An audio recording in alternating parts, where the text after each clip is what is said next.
Hi friends, let us continue our reading from this book As a Man Thinketh by James Allen. Effect of thought on circumstances. A man's mind may be linked to a garden, which may be intelligently cultivated or allowed to run wild. But whether cultivated or neglected, it must and will bring forth. If no useful seeds are put into it, then an abundance of useless weed seeds will fall therein and will continue to produce their kind. Just as a gardener cultivates his plot, keeping it free from weeds and growing the flowers and fruits which he requires, so may a man tend the garden of his mind, weeding out all the wrong, useless and impure thoughts, and cultivating toward perfection the flowers and fruits of the right, useful and pure thoughts. By pursuing this process, a man sooner or later discovers that he is the master gardener of his soul, the director of his life.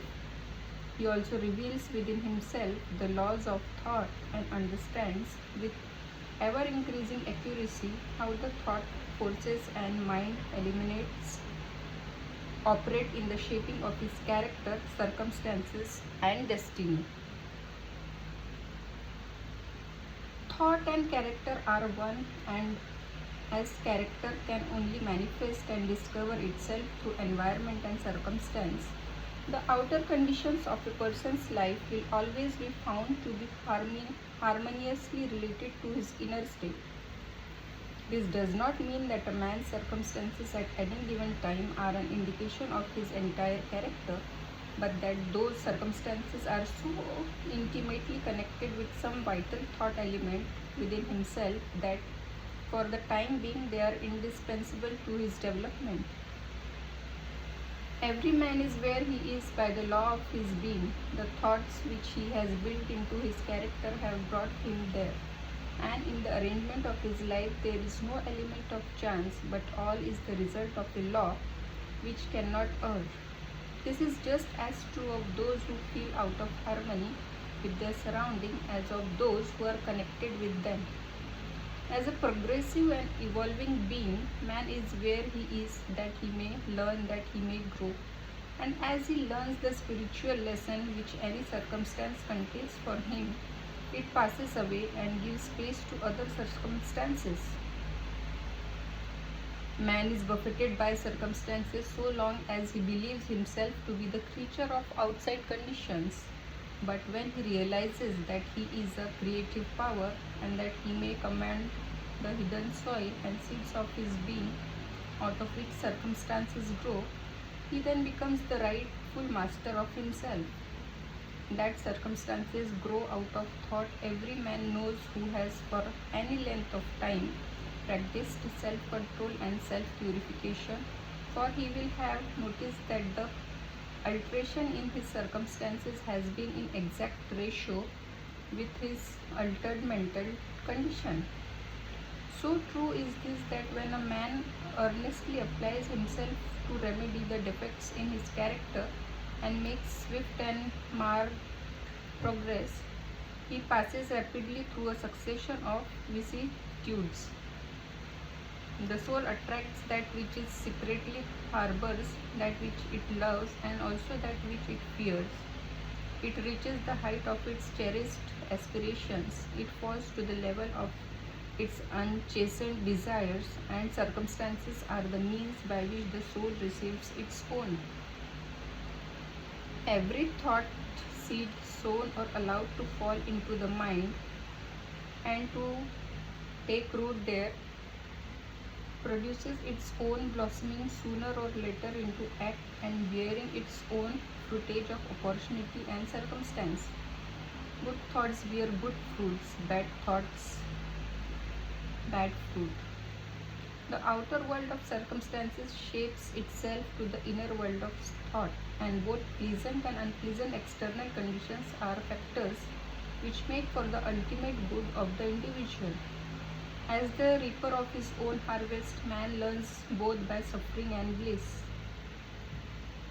following the inmost desires, aspirations, thoughts by which he allows himself to be dominated, pursuing the wills or the wisp of impure imaginings, or steadfastly walking the highway of strong and high endeavor, a man at last arrives at their fruition and fulfillment in the outer conditions of his life.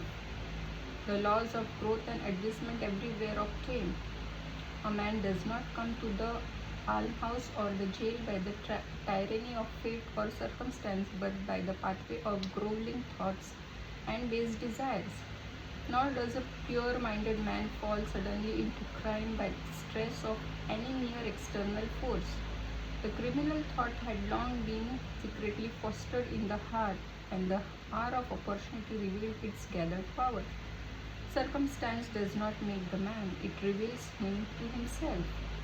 No such conditions can exist as descending into vice and its attendant sufferings apart from vicious inclinations, or ascending into virtue and its pure happiness without the continued cultivation of virtuous aspirations.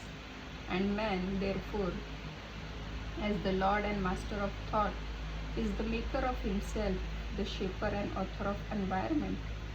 Even at the birth, the soul comes to its own, and through every step of its earthly pilgrimage, it attracts those combinations of conditions which reveal itself, which are the reflections of its own purity and impurity, its strengths and weakness. Men do not attract that which they want, but that which they are. Their whims, fancies, and ambitions are thawed at every step, but their innermost thoughts and desires are fed with their own food, be it foul or clean. The divinity that shapes our ends is in ourselves, it is our very self. Man is man only by himself, only by himself. Thought and action are the jailers of fate. The imprisoned being base, they are also the angels of freedom. They liberate, being noble. Not what he wishes and prays for does a man get, but what he justly earns.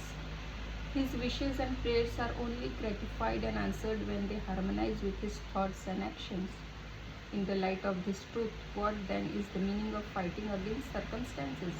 It means that a man is continuously revolting against an effect without, while all the time he is nourishing and preserving its cause in his heart. That cause may take the form of a conscious vice or an unconscious weakness. But whatever it is, it stubbornly retards the efforts of its possessor and thus calls aloud for remedy. So let us stop here for today. And as we have read that outer circumstances doesn't affect the man, but his thoughts too. So if we have the good thoughts, then he can have the power to alter the bad circumstances also. That is why it is very essential to have good thoughts in our mind. If you really like this reflective reading, then do subscribe to my channel. See you in next session.